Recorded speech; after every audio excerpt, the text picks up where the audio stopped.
ሩሜሳ የዓለማችን ረዥሟ ሴት በመባል ትታወቃለች። ታዲያ የሩሜሳ ታሪክ ለየት የሚያደርገው ሩሜሳ በዌቭ ሲንድሮም በሚባል በሽታ ተጠቂ መሆኗ ነው። ይህ በሽታ በብዛት የማይታወቅና እስካሁን በዓለማችን ላይ በዚህ በሽታ ተጠቂ የሆኑ ሰዎች ቁጥር 50 ብቻ ነው። የዚህ በሽታ ተጠቂዎች ፈጣን የሆነ የቁመት ማደግ፣ የጀርባ አጥንት ድክመትና ሌሎች አሉታዊ ባህሪያቶች ይታዩባቸዋል። ሩሜሳም ገና በ7 ዓመቷ ነው የገዛ አባቷንና እናቷን በቁመት የበለጠቻቸው። በዚህ በሽታ ምክንያት ከ30 ደቂቃ በላይ መቆም አትችልም። በቤቷ ውስጥ የምትንቀሳቀሰው በዊልቸር ነው። ከዚህም የተነሳ ወደ ትምህርት ቤት ሄዳ ለመማር አልታደለችም።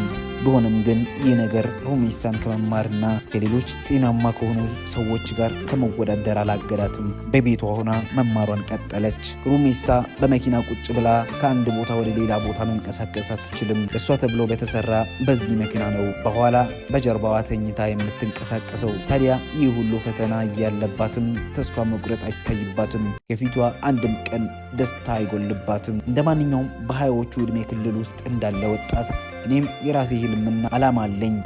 ማንም ሰው የሚደሰትበት የሚዝናናበት ነገር እንዳለ ሁሉ ፊልም በማየት ሌሎችም የሚያስደስቱኝን ነገሮች በማድረግ እደሰታለሁ ትላለች። There is more to me than my height.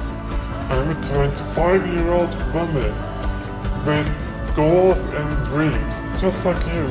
I love watching movies, doing my nails, all those things.